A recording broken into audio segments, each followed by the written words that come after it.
बेहद स्वागत है जी सभी स्टूडेंट्स का। जसमीत भाटिया जी हमारे साथ मौजूद हैं। जसमीत जी से आज बात करेंगे यूएसए के लिए। जसमीत जी, यूएसए एक तो इंटरव्यू स्लॉट्स ये बड़ा मुद्दा रहता है और दूसरा इंटरव्यू क्लियर करना।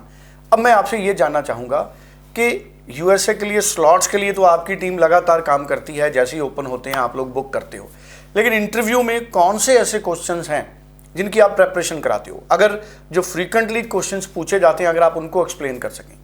सी राइट नाउ तो वैसे काफ़ी ज़्यादा ट्रिकी क्वेश्चंस भी पूछने लगे हैं सुरेंद्र जी। पहले तो वो सिर्फ यही पूछते थे कि आप कौन से कॉलेज में जा रहे हैं, आपने कितनी I-20s अप्लाई की, आपके फाइनेंशियल्स कौन शो कर रहा है, और आपके फाइनेंशियल्स अगर थर्ड पार्टी है तो वो क्यों शो कर रहा है। बिकॉज ये क्वेश्चन पे मोस्ट ऑफ द स्टूडेंट्स फंस जाते हैं, because most of the funds are third party funds in USA, और आजकल वो वेरीफाई भी कर रहे हैं फ़ंड्स। तो स्टूडेंट्स को मेरी सबको एडवाइस है, please choose only genuine funds when you go to US high commission. And then USA में ये भी पूछा जाता है कि आप बॉम्बे क्यों आए इंटरव्यू देने, योर पोस्ट वाज दिल्ली। सो अगर आपने एक्सपीरियंस शो किया है तो आपको उसके रिलेटेड भी क्वेश्चंस पूछे जा रहे हैं।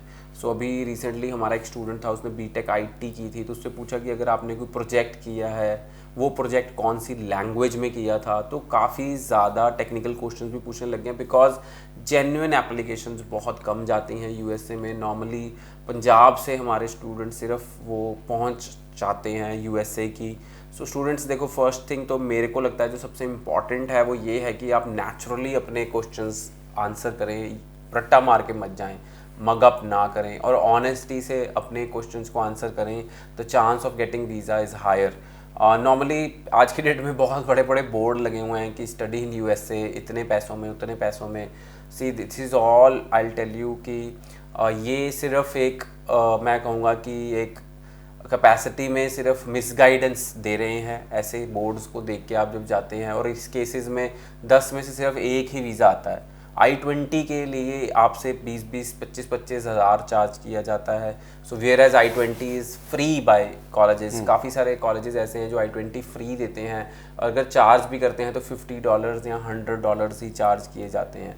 और फिर फेक क्लेम्स किए जाते हैं कि मेरे बहुत सारे वीज़ाज़ आ गए, बल्कि जो इस टाइम पे भी है एम्बेसी का सक्सेस रेट है वो that is not more than 20-30%, because वो जेन्युइन एप्लीकेशन ही ढूंढ रहे हैं। सो अगर आपके ओवरऑल 6 बैंड्स हैं या 5.5 बैंड्स हैं, तभी यूएसए में मैं कहूँगा कि आप कोशिश करें जब आप विदाउट आइलेट्स फाइल लगाते हैं, until unless you are graduate and you have some experience. So अगर आप 12th पास हैं और विदाउट आइलेट्स फाइल लगाते हैं, या तो आपकी इंग्लिश स्पीकिंग अच्छी होनी चाहिए, बिकॉज वहाँ पे इंग्लिश में ही आपने आंसर देने हैं। और अगर आप इंग्लिश स्पीकिंग अच्छी नहीं कर सकते, फिर यूएसए का वीज़ा थोड़ा टफ है। तो मेरी सबको एडवाइस है कि यूएसए जब अप्लाई करते हैं तो आपको एक अच्छी ट्रेनिंग की ज़रूरत है, आपको कॉन्फिडेंस लेवल बिल्टअप करने की ज़रूरत है, आपको ऑनेस्टली आंसर्स देने की ज़रूरत है, और आपको एक जेन्युइन फंड्स अपने साथ लेके जाने की ज़रूरत है। बिल्कुल ठीक है सर। जैसे आपने फंड्स की बात की, थर्ड पार्टी फंड्स, अब एम्बेसी फंड्स को वेरीफाई करती है, तो थर्ड पार्टी फंड्स क्या जेन्युइन हो सकते हैं? सी देखो, अगर बात करें तो अगर आपके चाचा जी, मामा जी, ताया जी, नाना नानी, दादा दादी अगर आपके स्पॉन्सर कर रहे हैं तो मैं मान सकता हूँ कि वो जेन्युइन है। और नॉर्मली ऐसा नहीं होता है। तो अगर आपका नाम राजेश शर्मा है और आपके फंड्स कोई गुरप्रीत सिंह शो कर रहा है, तो वो तो फ्रॉड हो गया ना। So that is not matchable. आप कहो कि मेरे अंकल आपका 25 लाख देंगे आपकी पढ़ाई के लिए, तो एम्बेसी को समझ आ जाता है। सो उस केस में एम्बेसी को सब पता होता है जी। वो जब आपके फंड्स की स्टेटमेंट मांगते हैं, जब आपसे क्वेश्चन पूछते हैं, तो that means your visa is refused. So अगर आपके पास जेन्युइन फंड्स नहीं हैं तो आपका वीज़ा वैसे ही लगने के बहुत कम चांसेस है।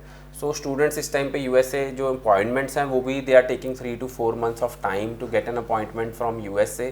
सो this is the story of USA study visa. Because इस टाइम पे आपको पता है कि यूएसए में बहुत रश चल रहा है, because they are giving lot of visas from South India.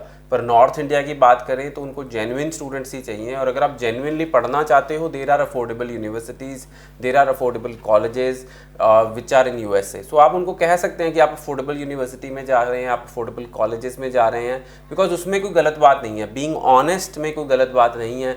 But applying to a university which you can't even afford and आप using not genuine funds is not right when you apply for your study visa.